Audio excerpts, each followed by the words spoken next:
You've spent years building marketing expertise, but what if you could deploy it across multiple companies without the politics or the single company ceiling? I'm Kelly Callahan Poe, host of the Marketing Moms podcast. Today's episode is called How to Become a Fractional CMO with Javier Lozano Jr.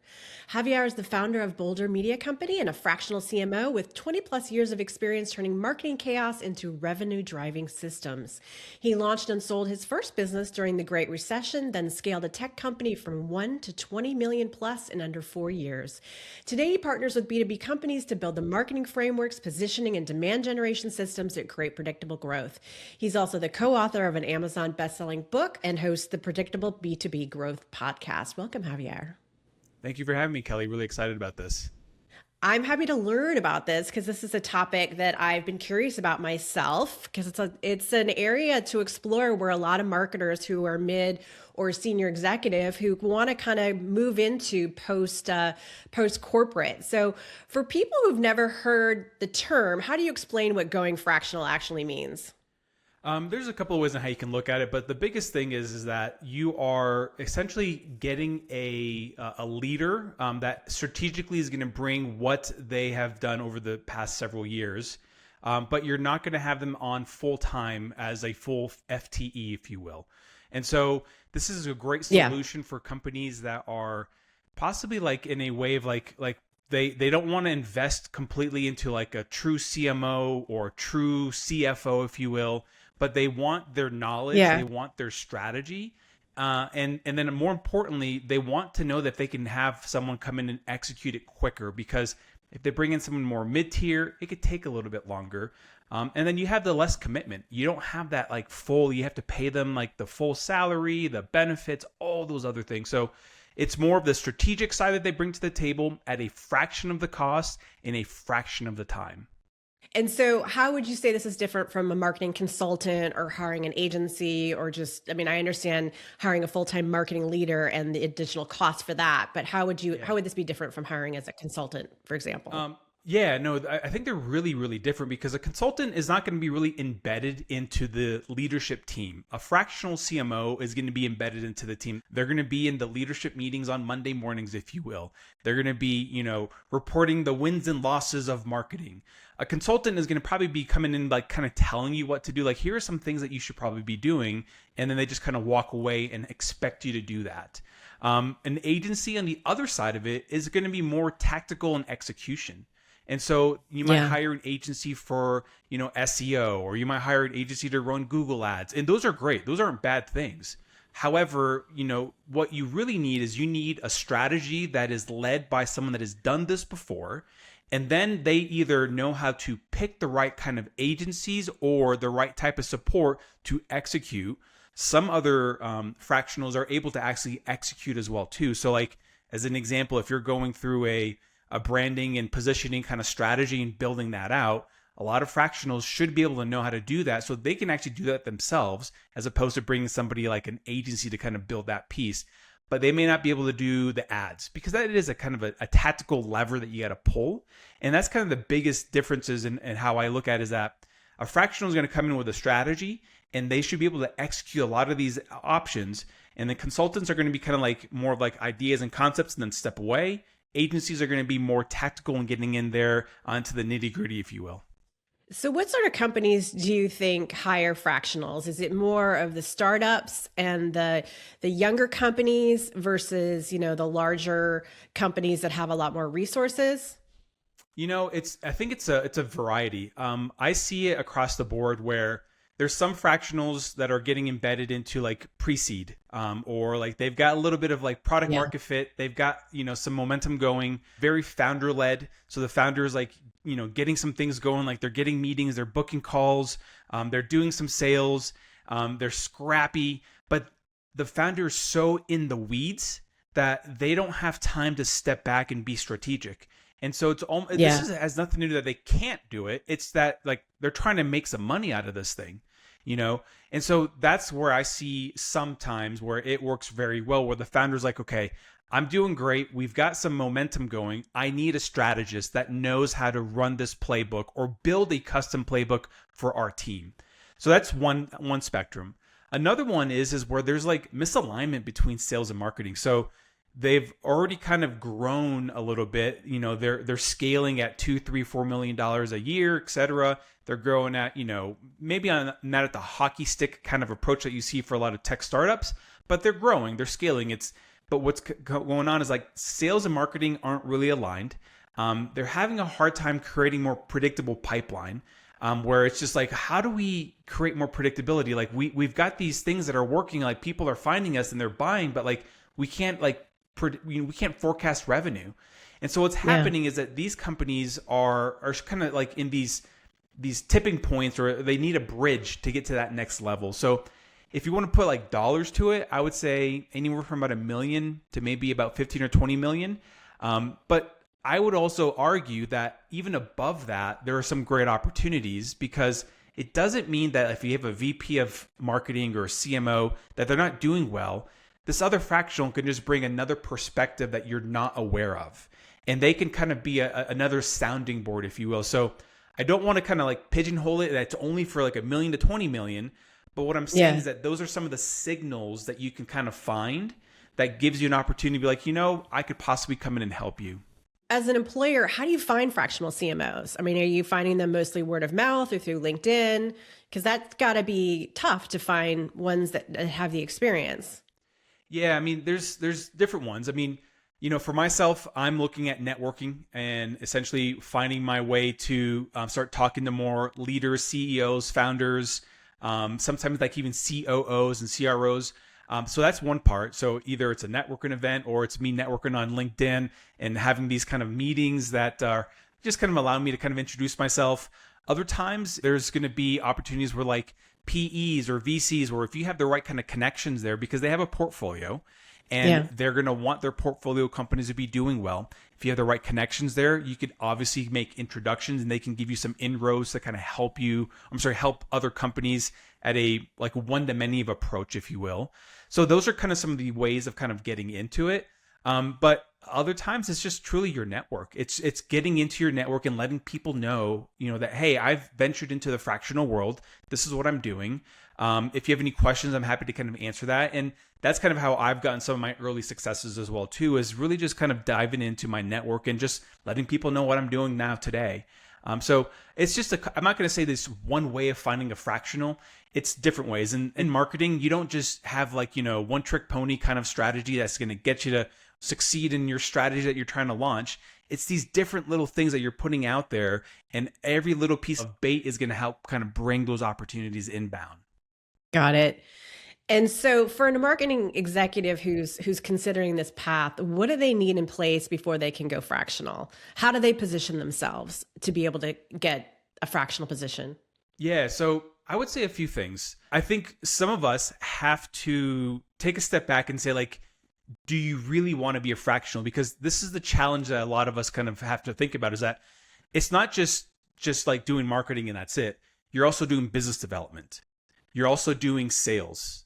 You're also doing all these other things that you don't typically do in-house, because when you're in-house, you don't have to sell. You're basically focused on a strategic, approach for marketing and building the go-to-market and those strategies along those lines. You're helping with customer success, you're supporting sales. That's one piece. The other piece, that you don't have to touch is the sales and business development, because they have team already involved in that. And so when you're going fractional, you have to actually take a step back and say, okay, I love this concept of actually helping a lot of other businesses and helping kind of, coach and build strategy and being embedded into different companies. That sounds great and amazing. But then you have to ask yourself, are you willing to put yourself out there? Are you willing to go network? Are you willing to do business development? Are you willing to go sell and pitch and basically have a smaller pipeline than what you're used to? Because really, like, you don't need a ton of pipeline. Like, you only really need 2 or 3 clients to be relatively successful. So you don't need a ton of pipeline. And so, like, there's these different trade-offs that you have to think about. And so it's not that I'm discouraging fractional. It's just more of like, let's put some light into the other areas that a lot of folks are not really talking about. They talk about the glorious things about being a fractional and being embedded into different companies, but they're not talking about, like, you've got to network a lot. And if you're an introvert, then guess what? You're going to have to kind of put yourself out there. Yeah. Well, what are the skill sets that companies are looking for in fractionals, or what are the skill sets that you tout on your end as a fractional yourself? Is there a certain number of years, or is there a certain number of, obviously having experience in the industry would help? Yeah. But This is like if you've built systems and frameworks within a company in-house, and you can actually deploy that and repeat that repeatedly. So like you said, hey, this is an example. Like I'll use myself as an example. I essentially helped, get our ICP more clarified. At one point, we were generating for every 100 leads, only 15 of them were in our ICP. Eventually, we got that to where for every 100 leads, 95 of them were in our ICP. So if you have a repeatable system that you've developed that's going to work over and over and over, that's a signal. Another example is like, I created some life cycle campaigns that were generating anywhere from about $1.5 million to $2 million a year by how we were using and building our lake of leads, and then how we were converting them down the funnel. Again, like that's a repeatable system. And so if you have some systems that you've built or frameworks that you've built that have shown you some success, I believe those are ways of like saying like, hey, I can actually do this. The other part is that you have to be very aligned with revenue. So as a marketing leader, and I think today more so than ever, a marketing leader should be tied to the hip with sales. And so if you have had some great success, on how you and sales have actually created some wins and built a go-to-market strategy, and you're like, this is becoming like not just like a one-hit wonder kind of thing. It wasn't just like a one song hit and it just kind of rocked it. This is something that like it's worked, and you believe that you can kind of like productize that. Then that's another way of kind of putting it. So I wouldn't say that you have to have like an X amount of years of experience, but you have to have some sort of signals that have shown you that, hey, I've done these things. I can repeat this. I can deploy this. Now that playbook's not going to run, seamlessly across all companies, but it's something that you can say, like, I can take this little recipe here. I can take this ingredient here. I can take this right here, and we can deploy that into your company. what is the typical length of a project as a fractional CMO? I mean, is it project-based? Is it solving a problem? Is it a period of time?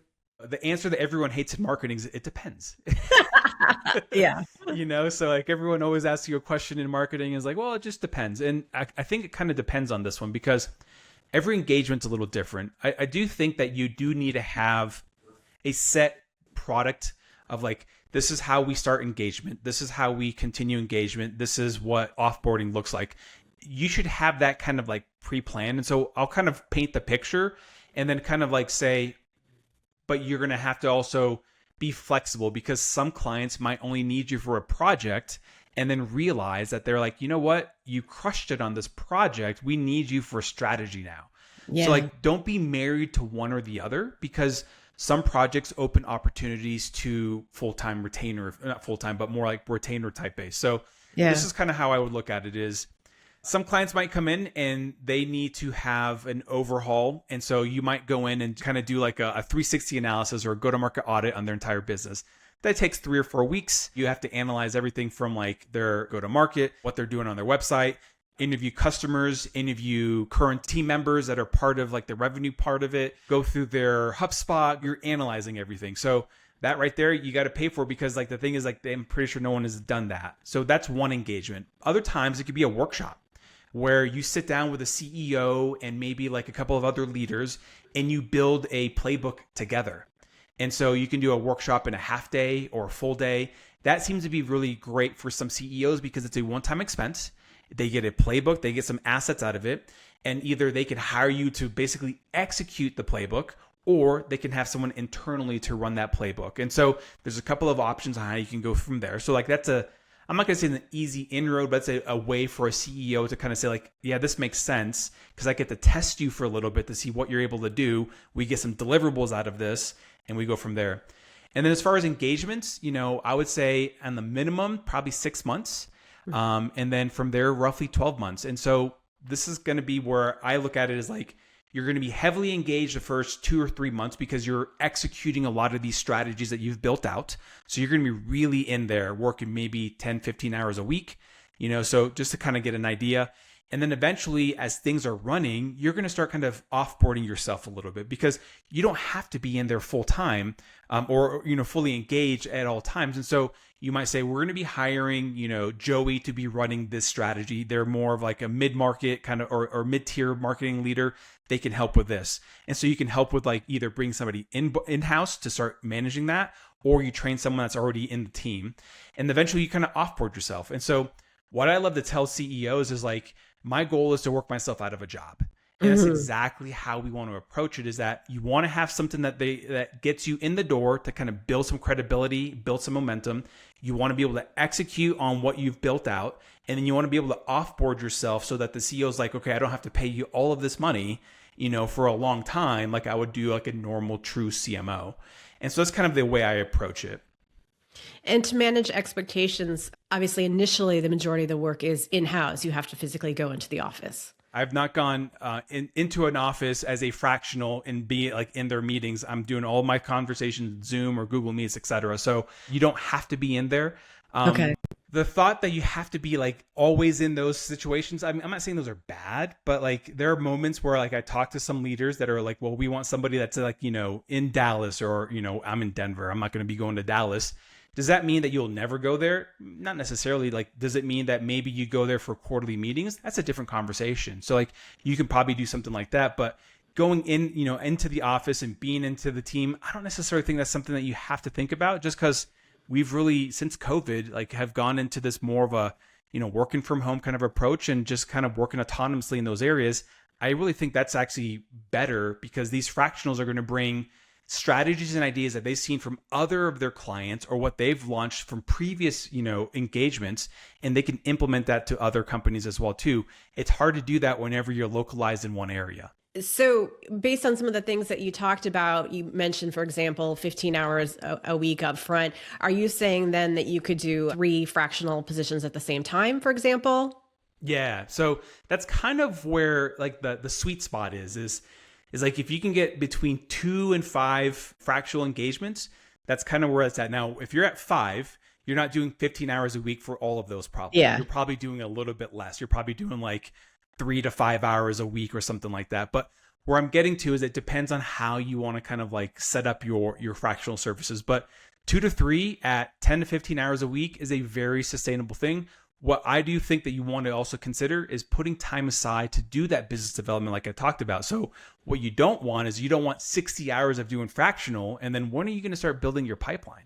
When are you going to start focusing on networking?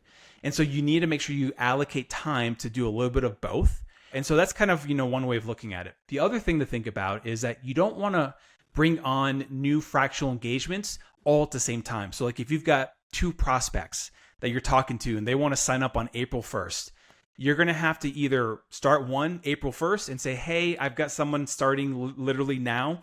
We're going to have to wait about 30 days to get you onboarded. But in the meantime, you can do these things. And then on May 1st, we can kick off our engagement. And so the reason I say that is that usually at the beginning, it's like drinking water from a fire hose. I mean, we all know this as like when you're in-house. Imagine you taking a second job in-house to just because. That would be complete insanity. It could be done. I'm not saying don't do it. I'm just simply saying that like if you're trying to spread your load a little bit and just kind of make sure you're not going crazy and putting too much time into one area, then that's kind of the better way of kind of looking at it.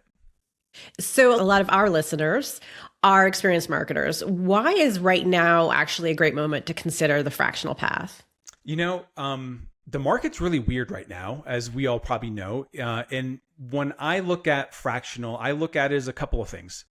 If you are wanting to kind of experience the entrepreneurial kind of journey, this is going to give you a little bit of that without going full out, like getting a brick and mortar kind of company. Like you don't have to actually experience that piece.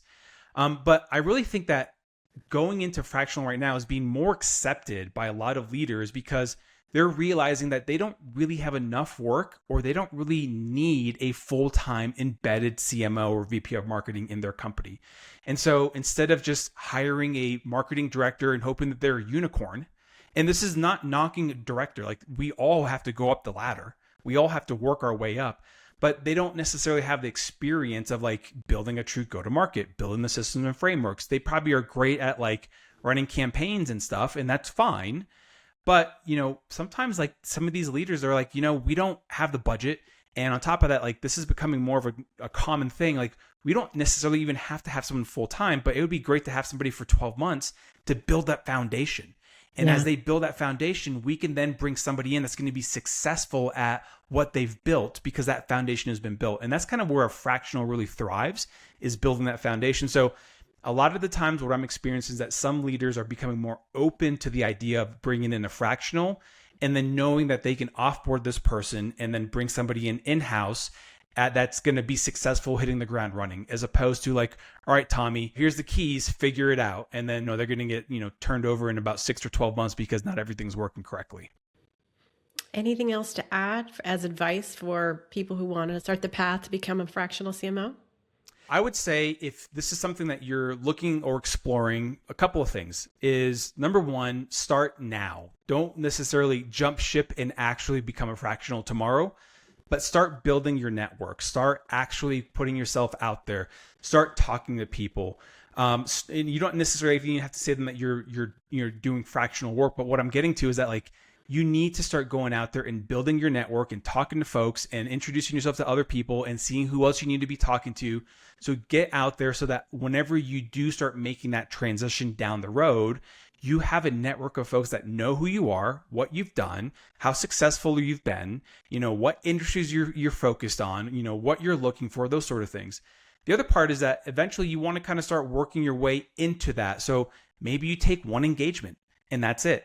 And maybe you do that one engagement at a lesser of what you would probably do, like as opposed to like if you're going to charge, say, $10,000 a month, maybe you do it at $7,000 a month. Just as an example, but something that is going to be within the time that you can actually do it, and you can kind of start working that piece. So my advice is build your network first before you make any kind of transition, and start having those meetings, having those coffee meetings and virtual meetings, etc. And then from there, look at you possibly start engaging in that area. One other piece, what I would probably start doing as well too, is start building your thought leadership, whether it's a newsletter, whether it's you constantly posting on LinkedIn, whatever those little things are, but put something out there that so people can know who you are, what you do, because literally jumping from like not having a network, not having a list, not having like anyone knowing who and what you do except who you're working internally, it becomes a little challenging. And so that way, when people start knowing what you're doing and then you make that transition full time, they've already gained to know, like, and trust you. And that's going to help you make that transition a little bit easier. Wonderful. Well, thank you so much for sharing your insights today, Javier. I appreciate it. We're going to provide links to your website, your book, your podcast, and contact information in the transcript. And don't forget to subscribe and share. Thanks for joining. All right. Thank you, Kelly.